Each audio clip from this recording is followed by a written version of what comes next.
Bonjour, vous avez sans doute remarqué que l'export OMF depuis Premiere fonctionne très mal ensuite pour l'intégrer et votre équipe audio s'en est peut-être plein.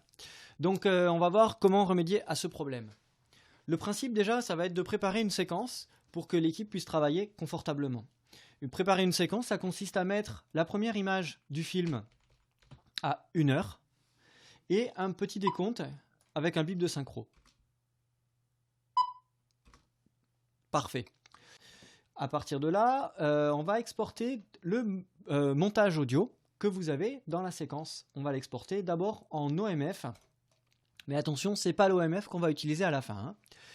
Au niveau des réglages, consultez votre équipe audio bien sûr, et notamment pour la fréquence d'échantillonnage et les bits par échantillon.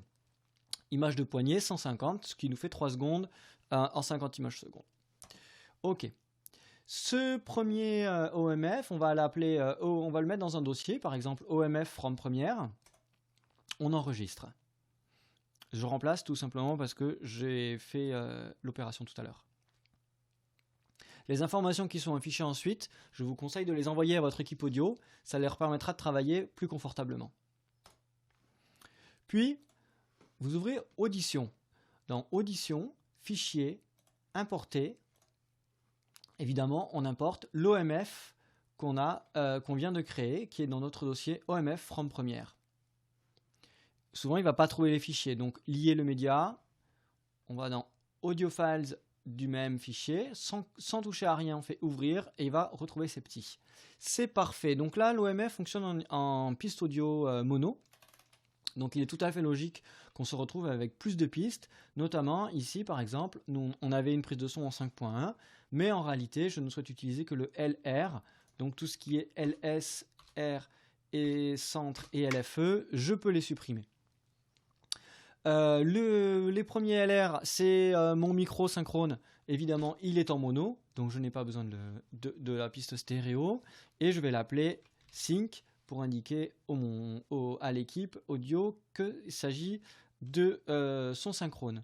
Ensuite, on a une piste qui servait uniquement au décompte. Je vais également l'indiquer. Ici, on peut imaginer que ce sont des effets sonores.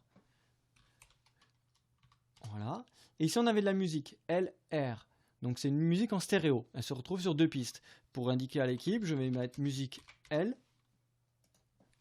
musique R. Comme ça, quand ils trouveront les pistes, ils sauront à quoi ça correspond.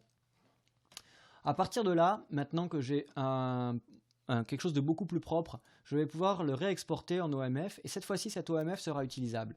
Donc fichier export OMF, toujours pareil, je fais attention aux réglages, je consulte mon équipe audio pour vérifier ce dont ils ont besoin. Et cette fois-ci, je vais le mettre dans un dossier qui s'appellera OMF from Audition. Sélectionnez le dossier, exporter, et voilà. Maintenant que j'ai un export propre de mon OMF, je vais vous montrer qu'il s'importe tout à fait facilement, notamment dans Cubase. Donc Cubase, fichier, importer, OMF. Même opération dans Logic ou dans Pro Tools.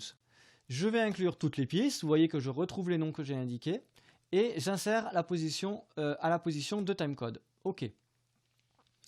S'il ne trouve pas tout, je l'aide à localiser ce dont il a besoin. Ouvrir.